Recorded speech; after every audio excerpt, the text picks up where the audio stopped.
last artist is the Smiths. Now, I really should dress up like emo now. Unfortunately, I don't need to have makeup or anything. So let's see if I can Photoshop my face to maybe come up through emo. Okay, I'm trying to become emo now. Let's see if it works. Emo filter on. The Smiths. The Smiths is far more of a emo band than any emo band is. Wow. Now that is not the quality stamp of the Smiths is emo. It's just that I'm fascinated by emos and people who are like emos and oh, I'm so depressed and mopey, and then I haven't even heard of the Smiths. But they listen to some kind of My Chemical Romance. My Chemical Romance! Black Parade! My father told me something on the Black Parade! My father! The point is, emos try to pretend that they are emo. Most of them are just shallow shells of people. But not you. Okay? If you're an emo out there, don't cut yourself! Don't cut yourself! You are not a shallow shell. Everybody else is. But you're not. Everybody else in the emo culture is fronting, but you're not. You're the real deal. If you've heard of the Smiths at least. Okay, the Smiths. Let's find the Smiths. Let's start with see what kind of the Smiths albums I got. I got this one. Meat is Murder. Now, I'm not a vegetarian. I probably should look in the camera. Now, I'm not a vegetarian. And I actually hate the title song of this album, Meat is Murder. It's, oh. It's just, I think it's perhaps his most depressing song. It's the sound of cows being slaughtered and like, I can hear him cry. A death for no reason, and death for no reason is murder. If I really want to slit my wrist, I think I would listen to that song. But I am not a vegetarian. Sorry, Moss. I know you hate me for it, but I like my meat, and I like it sweet, and I like to get laid, and I always get paid. This one, for some reason, is... yeah. The World Won't Listen. That's the name of this album. And as the last album you saw, as the last album you saw, he really likes to have pictures of 50 of people from the olden days. This album came in the 80s. It's still the picture here is from the 50s. So don't think that the Smiths are like from the 50s. This is a real album, but this is more of a compilation album of his B-sides, singles, alternate takes. Yes. I have one more album to show you. I just have to pick it up and get it. Be right back. Getting old. Dying slowly. The Smiths, The Queen is Dead. It's the only LP I own. And I don't even have a record player. I bought this many moons ago. I only have it to like as a decoration piece. I have it like in the center of the living room. If you are a fan, flaunt it, right? If you are a fan of something, you really should show it to people. I think this is Morrissey, I think, and it's like a recreation of a picture. I think, I'm not sure. Yes. One of the reasons I bought it, I think they had all of the Smiths albums in the store when I bought it on LP, the reason why I bought this one is that it's critically seen as the best album. Not my opinion. I don't know if I have actually made up an opinion on it, but it's, according to the critics, the best album of the Smiths. And so I bought it for that reason. Yes. And one of the other reasons why I bought it on LP, unlike I could have bought it on CD when I have a CD player. Why did I buy it on LP? Well, I'll tell you. You see, there's one thing that differentiates. It's one thing that differentiates the LP from the CDs and I guess also the cassettes is that they have an etching on them. You probably can't see it because I'm recording on less than HD, but believe me when I say, let's try to be a little bit careful here, that there's etching here. Something is written here on both sides of the record. On both sides of the record, sorry. Here it says, Fear of Manchester is etched in. On this side it's written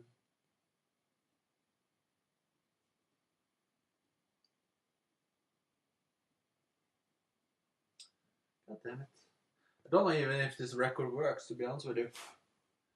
I haven't played it at all. I have a friend with a record player, so I could actually bring it to him, but them was rotten days, it says here. Them was rotten days. So, Fear of Manchester and Them Was Rotten Days. That is what is etched on this recording. Them Was Rotten Days.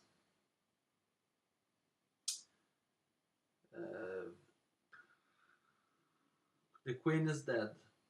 Frankly, Mr. Shankly. Oh, that's a great song. I Know It's Over. That's a really depressing song.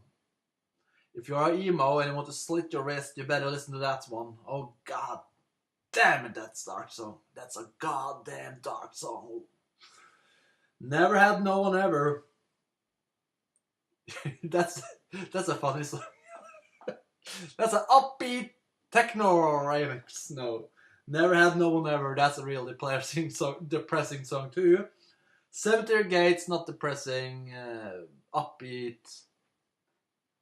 And good. Big Mouth Strikes Again, I think that's like Morrissey's anthem. Well, every song he made is like an anthem to himself, but many people get provoked by his big mouth, and I think he tries to make a little bit fun of it, that he has a tendency to walk in the salad.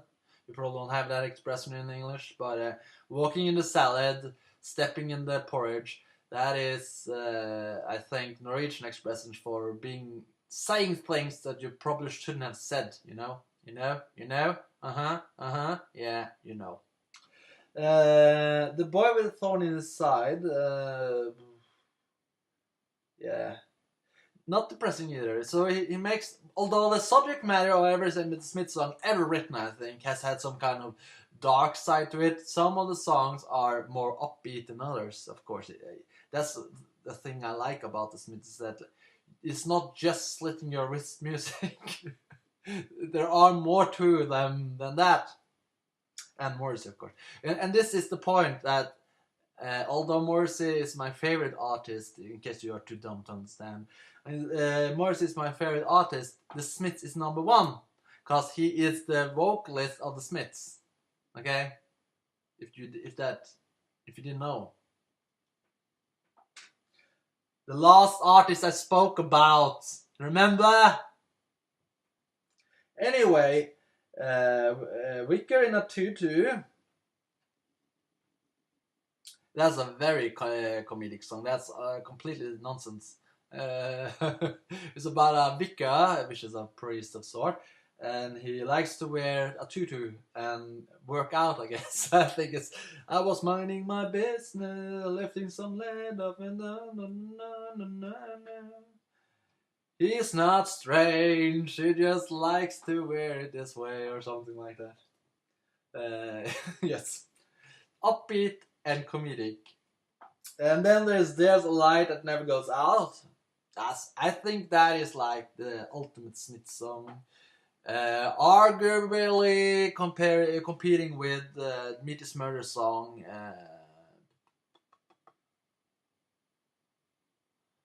How Soon Is Now? When is now? How soon is... I never remember what that song is called for some reason. When is now and how soon is now? It's like it's like overlapping. I think it's, if I have to bet, I think it's how soon is now. Yeah, how soon is now is arguably more famous than this one because it was a disco hit. We could play it a little bit later, but it's a very long song, and that's why I don't like it a lot. I like it, but it's long, and I like shorter songs. And yeah, I don't know. I think it's a little bit. They could have shortened it down a lot. But Theirs Is a Light That Never Goes Out. I think that's like at least the second most famous Smith song. And the last song is Some Girls Are Bigger Than Others, which again is an example of nonsense. So they have really bleak, dark songs, and then they also have comedic, light beat songs in a hog posh mashup type thing. Unapologetic.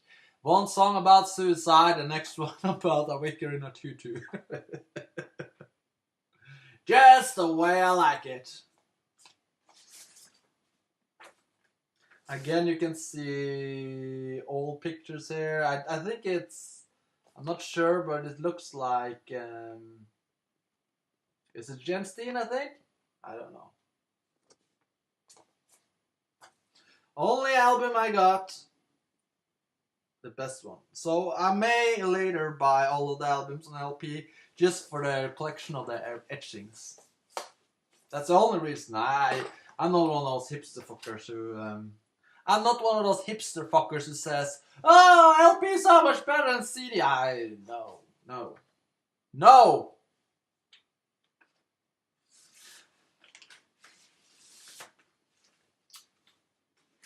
It looks. Perhaps I should show you how it looks in the inside too, just for fun, huh?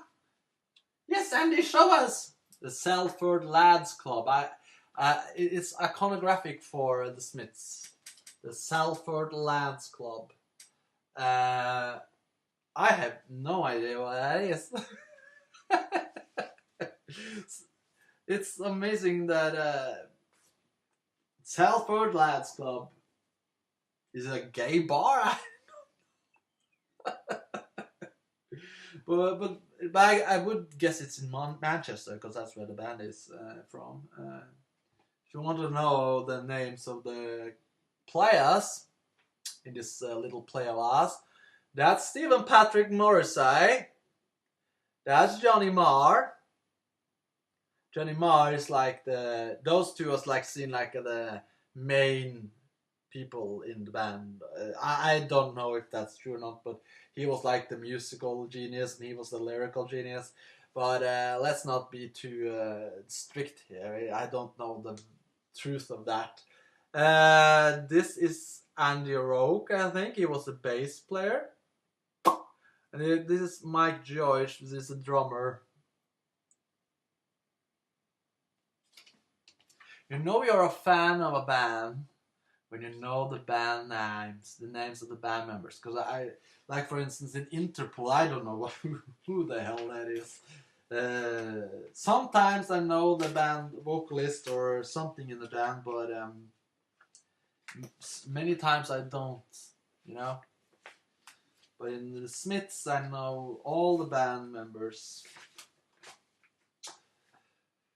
They lasted only 5 years, releasing 4 or 5 albums, I think. Started in 1983 or 84 and then ended their career in 1987 or something. I have this book too. It actually stays here, 1982 to 1987. Because this book I bought, which is a kind of like a fans research on what all of the songs in the Smiths mean. I actually plan on using it for my previous video where I was supposed to read my favorite, what is said about you see here, I plan to read what was written about my favorite song or most played song. If you remember from the previous video, right? Should I read it now? Yes? Yes, I'll read it now. Stretch Out and Wait, Morrissey Marr, recorded January 1985, Utopia Studios, London. Produced by the Smiths, B-side of Shakespeare's Sisters, sorry. Released March 1985 by Rough Trade, alternate version from the compilation album The World Won't Listen. Released March 1987, Rough Trade. So I guess the alternate version is the one I prefer. I'm not sure though which is the original one. Having chosen Shakespeare's Sisters as the next single in late January, the Smiths reconvened at Utopia Studios in London's Primrose Hill to finalize the mix and cut a new B-side, The Tender Stretch Out and Wait. One of Marr's more understated arrangements, its breeze, acoustic chords, and gentle brush rhythm would be disturbed only by the sporadic shake of a tambourine or some soft Phil Spector-ish thunderclaps in the case of the alternate version featured on the 1987 The World Won't Listen. Was that the one? No, yeah, it's the one. This one! Against such unimposing accompaniment, Morrissey for once sings the virtues of sexual liberation. To let yourself lose yourself. A marked contrast from the negativity of earlier songs such as Pretty Girls Make Graves and Miserable Lie. When explaining his views on gender politics to Melody Maker in 1986, you see, he's done his research.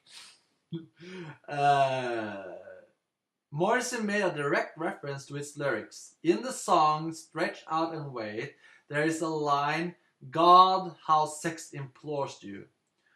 To make choices, to change and to be different. To do something and make a stand. I always found that very encroaching on any feelings that I felt, that I just wanted to be me, which was somewhere between this world and the next world, somewhere between this sex and the next sex. Morris's main inspiration for the song came from Men's Liberation, a new definition of masculinity by American gay activist Jack Nichols, back in June 1983. Morrissey was back in June. Morrissey had previously told Sounds Dave McCullough the quote that best sums up the Smiths is from Jack Nichols' book Men's Liberation. We are here and it's now. Morrissey would save this phrase for the lyrics of Stretch Out and Wait. Even if it was already second-hand, Nichols actually quoting from Charles Heston in the 1968 film Planet of the Apes. Elsewhere, the song's closing concern as the end of the world occurring in the day or night was inspired by the identical exchange between James Dean and Sal Mineo during the climatic planetarium scene of Nichols' Ray's 1955 Rebel Without a Cause. More obscure is A Steal from Karen, the 1978 debut single by Australian, the Go-Betweens, where Robert Foster sings of girls who must have Eskimo blood in their veins. Typical of the Smiths' onomatopoetic brilliance, I think it's word sounding annoying.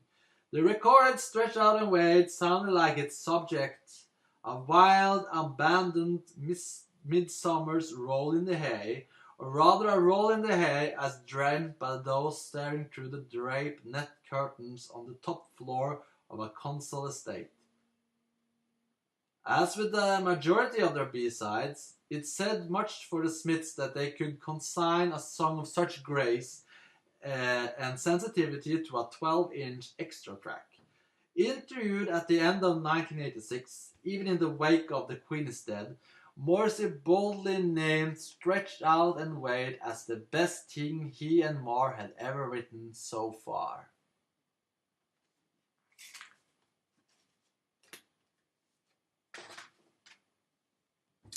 I have not read the entire book. That actually is the first thing I read in the book. Yes. The reason why I bought it is that I actually noticed that some of my friends started to know more about the Smiths than I did. Never. I should be the biggest knowledge database of the Smiths in my friends circle. Thank you very much. But let's listen to some of their songs, huh? I got a message from somebody. I don't know if it got recorded, but I got a message from somebody. I wonder who it could be. It's probably something very important. The Smiths. Where are you, Smiths? Smiths. There we go. 14 albums, 200 songs. What others should we listen to? What others should we listen to, huh?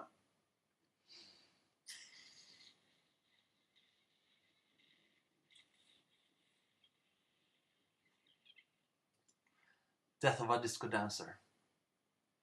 Yes, I like that song. Death of a Disco Dancer. And it also shows like the lyrics of the song or the text of that Death of a Disco Dancer. It's kind of funny. I really like the bass here. Andy Rook's bass. Death of a Disco Dancer. I love the bass of Andy Rook here. And then of course I started playing Girlfriend in a Coma instead. This is from the album Strange Ways, Here We Come.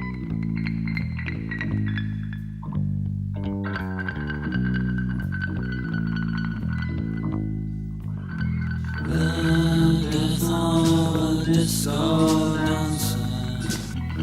And if you think this is a common role, that goes to show how it really knows. Love, peace and harmony. Love, peace and harmony. Oh, very nice, very nice, very nice, very nice. But maybe in the next world.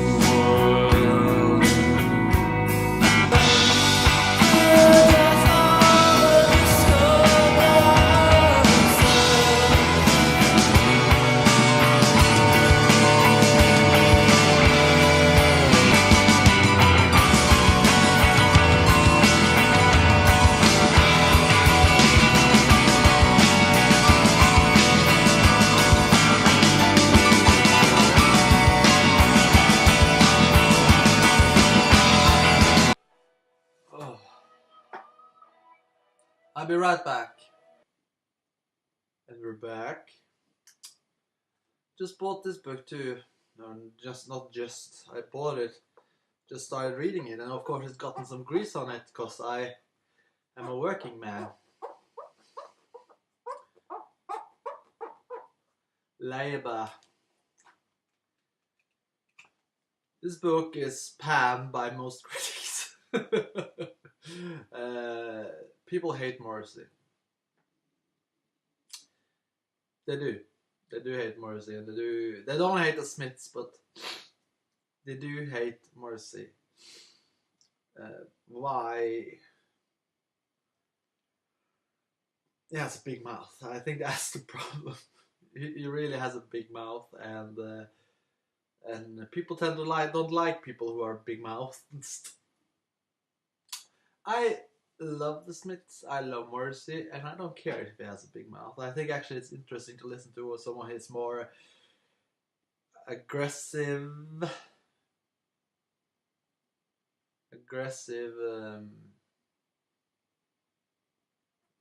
sayings. I mean, he said like he wanted to see the head of Elton John on a silver platter, and that would be the only time meat wasn't murder. There are some others too. Let's see. I think I have a collection of his most provocative sayings. I'll see if I can find it. The book that I'm looking for is was published before the Utah massacre, which he also said something provocative too, but I'm actually getting kind of tired of mentioning it because it didn't really provoke me. It didn't really provoke me.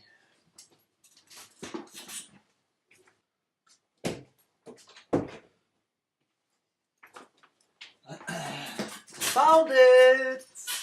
Found it! If you are a fan, you're a fan. So I bought a bunch of different magazines with Morrissey as a topic.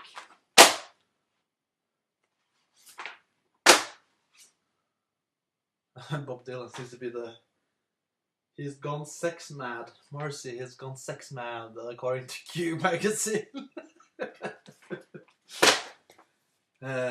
I got this from my friend. The one I talked about who loved Jeff Buckley earlier. What's funny is I actually bought it myself too. But I kept the one I bought and I returned the other one. But I always think that he bought this to me, even though the one I returned was his. I don't remember when I got it though. I got it for Christmas or something. Could that be accurate? Or birthday is basically the same. Is this? I'm not sure how much of Morrissey is in it. Yes, it's lots of Morrissey. It's a special kind of. A little bit of Joy Division too. Joy Division has some of the same styles as Morrissey, but or the Smiths, but a little bit more tedious, I think. The sound, especially the sound, a lack of humor and lyrical style that I think can be kind of tedious. Not saying that Joy Division is completely hopeless, but just trying to figure out when this magazine was published, because that may give me a clue on when and why I got it.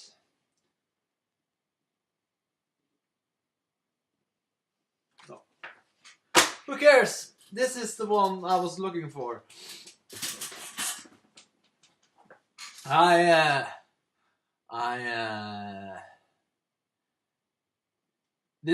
Most of the knowledge I have of the Smiths is from this magazine, except for like the lyrical and which album has which songs and stuff. The most other things I know of the Smiths is from this magazine. Oh, I got a collection of paper clippings here too. Okay, I hope it's Smiths related though. Yes, it's an article about the Morrissey in here.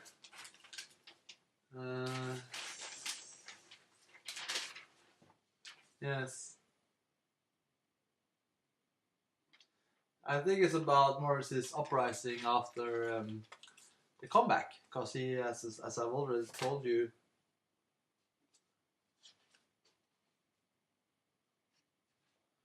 then I don't know what this is. I think it's like a collection of poetry I've written. Iced tea with me. Okay. And this one is from, I think, from the concert I was on. I was at a concert with Morrissey, and this is the review of that from one of the papers. Yes. I don't know if I should brag about it, but it's so that's what that was. But anyway, the most of the things I know about Morrissey and the Smiths are from this album, I think. Lots of pictures from his time around. This is where I learned that they called him a racist and stuff too. And of course, there's pages up and pages down about his homosexuality. I'm joking. Lots of gay pictures. This is Morrissey when he was young.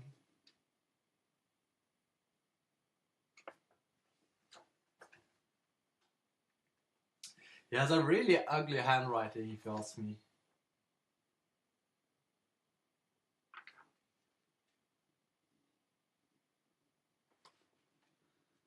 Let's see if I can find what I was looking for. Big Mouth Strikes Again. I think that's what it was called. Big Mouth Strikes Again. There we go. Big Mouth Strikes Again and Again. That's the article. Fame. People who visit me can't believe the streams of documentation I have on the people I like. But because I become so obsessive, I can really understand it when it's somebody writes to me by every post and sends me their underwear and feels that enormous degree of painful obsession. I can understand it completely and I fully encourage it. I just think that human life is considered so insignificant now that the only thing one can do in order to do anything at all is to become famous. If I were knocked down tomorrow by a passing train, I would be considered the most important artist ever in the history of English pop music. That's just a rough guess. Margaret Thatcher. She's only one person and she can be destroyed. It's the only remedy for the country at the moment. Yes, he didn't like Margaret Thatcher. Band-Aid. I'm not afraid to say that I think Band-Aid was diabolical, or to say that I think Bob Geldof is a nauseating character. Many people find that very unsettling, but I'll say it as loud as anyone wants me to. I want you to say it aloud. I don't like Band-Aid either. Horrible. P.S. Madonna is closer to organized prostitution than anything else. I mean, the music industry is obviously prostitution anyway, but there are degrees.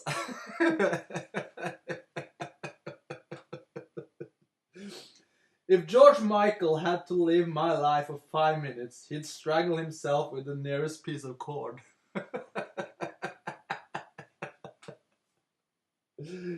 Oasis? Noel's very funny, very runt of the litter.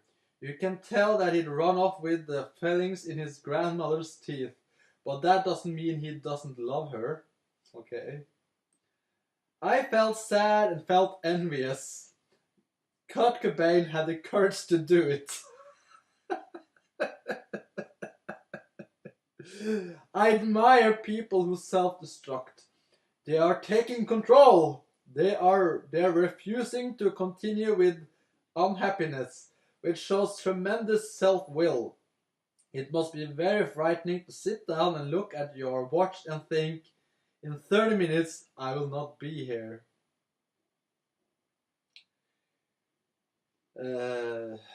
Politics. I don't really think black people and white people will ever really get on or like each other. The French will never like the English will never like the French. That tunnel will collapse. Jobs reduce people to absolute stupidity. They forget to think about themselves. There's something so positive about unemployment. It's like, now we can think about ourselves. Well, I've been unemployed for a little while, and I can tell you, you do think a lot about yourself. That's true. Also about the 30-minute thing, you know. Although you usually think in 30 minutes I should be gone. Okay, sex. I think I must be absolutely a total sex object. In every sense of the word. A lot of men and a lot of women find me unmistakably attractive. Well, I have to be honest with you, Marcy. I don't know if I find you attractive. I don't know if I had the chance to have sex with you, I don't know if I would.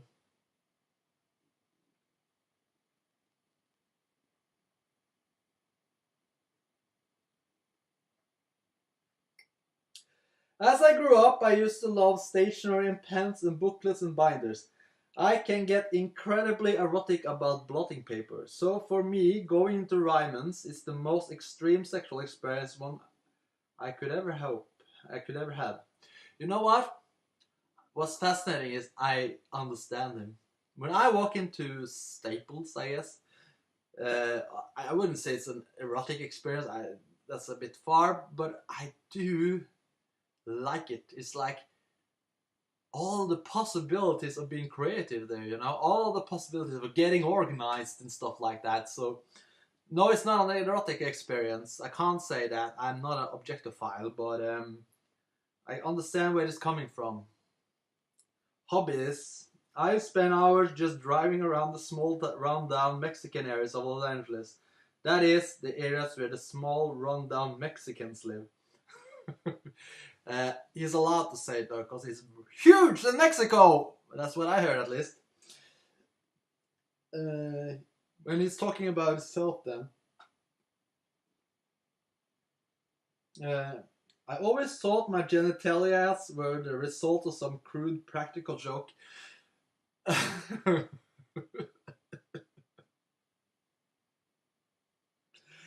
Don't know what he's talking about, but it's funny. I never enjoyed my 20s. It was a test of endurance. I'm surprised I survived. Professionally, I was doing very well, but personally, it couldn't have been more difficult for me if I'd been living in a mud hut in Leeds. I'm vain. People can picture me laying naked in my house, covered in feathers, rubbing these pictures of myself.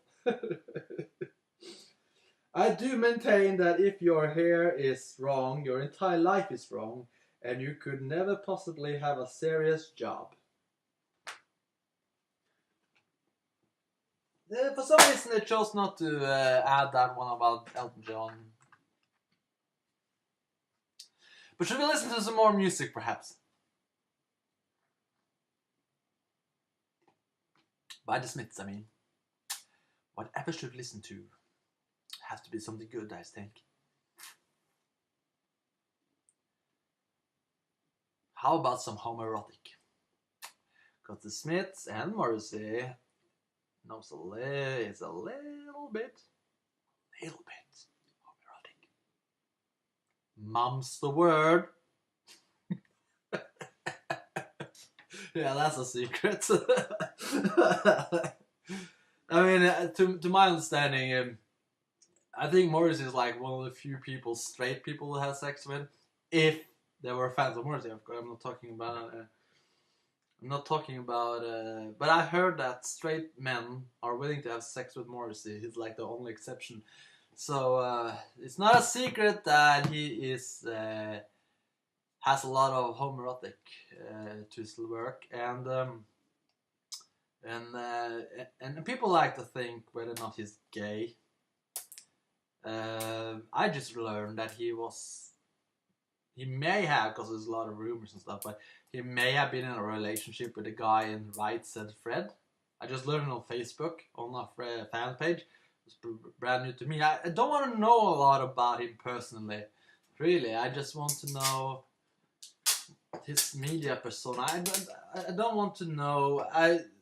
His media persona has always been, I'm asexual, I will never have sex with anyone type person. To know that he has an active sex life, because I heard like he may or may not have had sex with a threesome with Mick Jagger and David Bowie. I don't want to know that. Okay, especially those two. Okay, David Bowie is interesting enough, but Mick Jagger, I don't like him. I don't like Mick Jagger. Moving on. The point is that we should listen to some songs by him, and we should listen to some homoerotic ones. Let's see if I can find a really, really homoerotic one. Let's listen to Handsome Devil. That's one from his first album called... what was it? No, I may be wrong. Handsome Devil, where are you?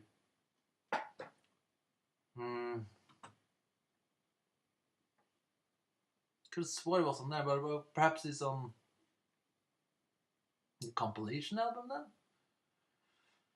Don't I know which songs are on which album? What kind of loser am I? Could have swore it was on. Okay, well, let's listen to Hand in Glove instead then.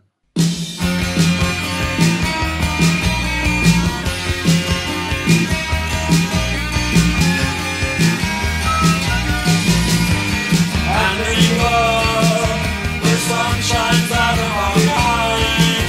Now it's time to like any other love. This one is different because it's ours.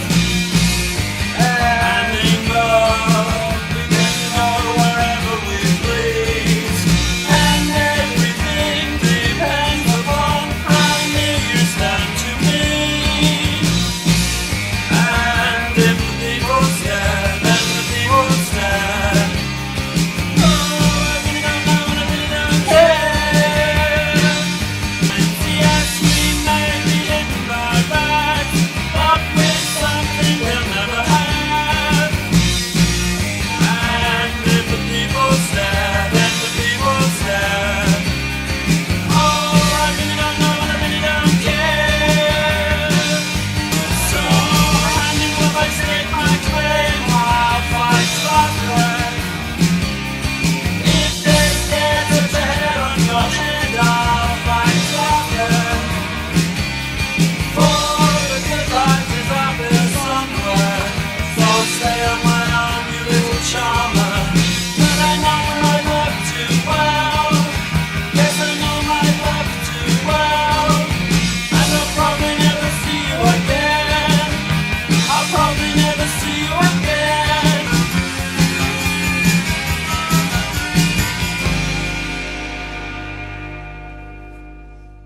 Yes, Hand in Glove. There's a lot of other ones too. Reel Around the Fountain. It's time to tell we're told, or how are you? It's time the tale we're told of how you took a child and you made him old.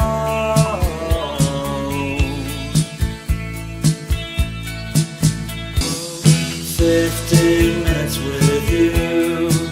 Oh, I wouldn't say no. Oh, people said that you were virtually dead, and they were so wrong. Oh, people said that you were easily led, and they were half right. It's time that the tale we're told of how you took a child and you made him home. Oh, reel around the fountain, slap me on the patio, I'll take it now.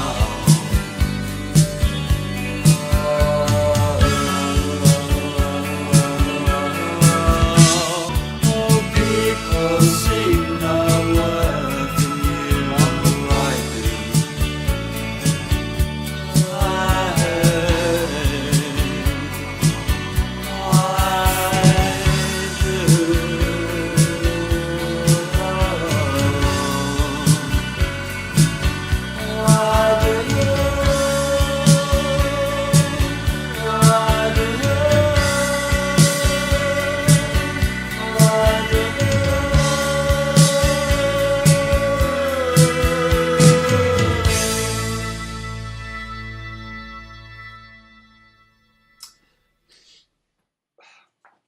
So, is this song homoerotic, you may ask? To be honest with you, I never actually thought of it like that. I actually thought of it more like a person abusing another person. I heard later that Reel Around the Fountain is actually a gay slang for licking the penis head. Don't know if that's true, but that's what I heard. I actually thought it was Reel Around the Fountain was a rewriting of a children's rhyme. Reel around the fountain, slap me on the patio. But it's not like I don't hear the sexual nature of this event or this song, but to be honest with you, it feels more like a song about abuse than an abuse that also is kind of sexual. That the guy who's getting abused also kind of loves the person who abusing him. But okay, fine. Let's listen to some more Smith songs. Whatever should we listen to now? We listened to a lot of the Smiths album, The Smiths. So let's go over to... Yes, let's listen to one of the most depressing songs they have written then. From... which, if you remember, we looked at the Smiths cover LP earlier. Let's listen to... Okay, there are two depressing songs, really depressing songs on this album. I Know It's Over and Never Had No One Ever. I think we should listen to I Know It's Over. It's about suicide or contemplating suicide, I think. Oh, mother, I can feel the soil falling over my head, and as I climb into an empty bed, oh well, enough said. I know it's over, still I cling.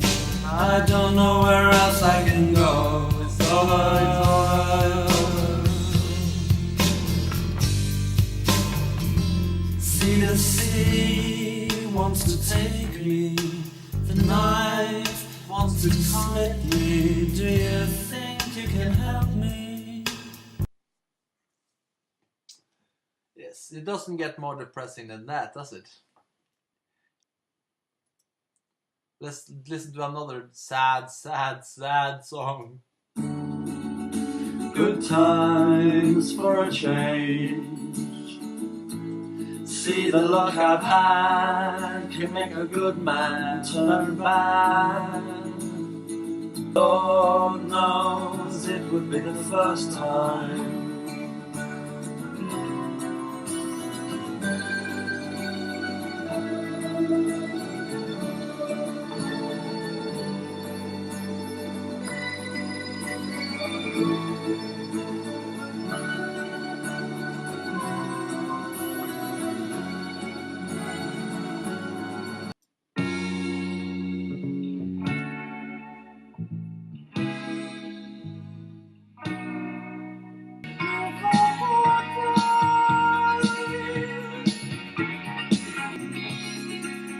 What she asked of me at the end of the day, Caligula would have launched in my life. Why do I smile at people who I'd much rather kick in the eye? I was happy in the haze of a drunken hour, but heaven knows I'm miserable now. Oh, you've been in the house too long, she said, and I...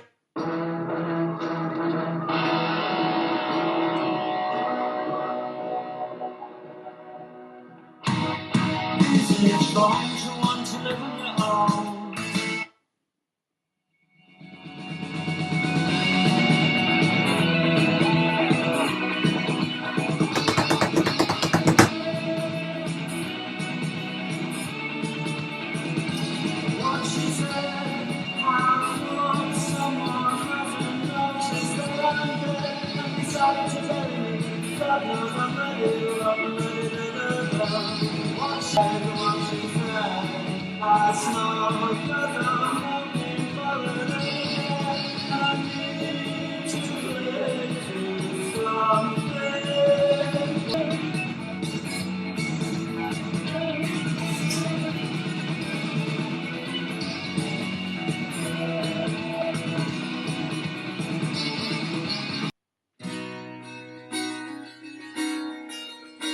parked the car at the side of the road. I wish I could laugh, but that joke isn't funny anymore. The point home, and I'll call her a sequel. It suddenly struck me I just might die with a smile on my face after all.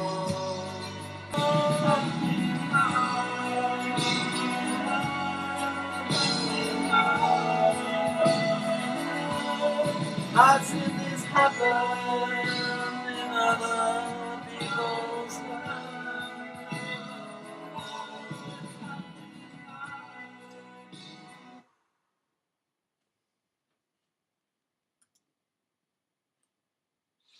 I think it's time to quit now, before I kill myself. No, The Smiths isn't all that depressing.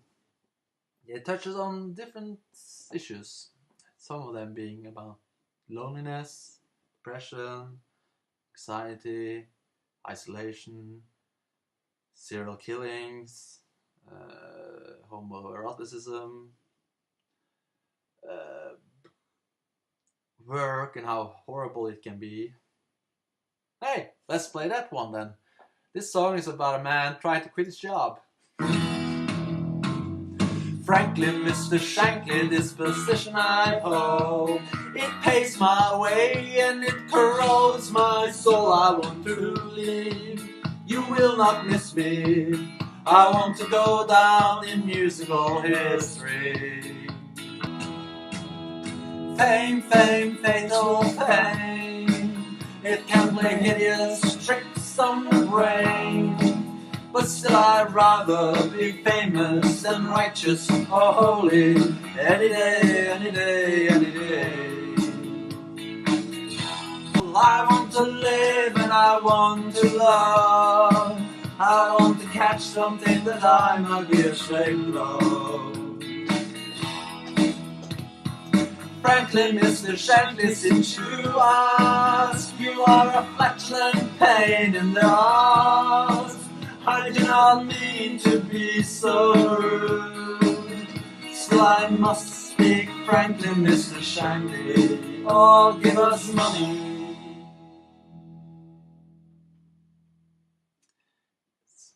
Lots of different songs from the Smiths, and you really should listen to them. They are a great effing band. They really, really are. Bye!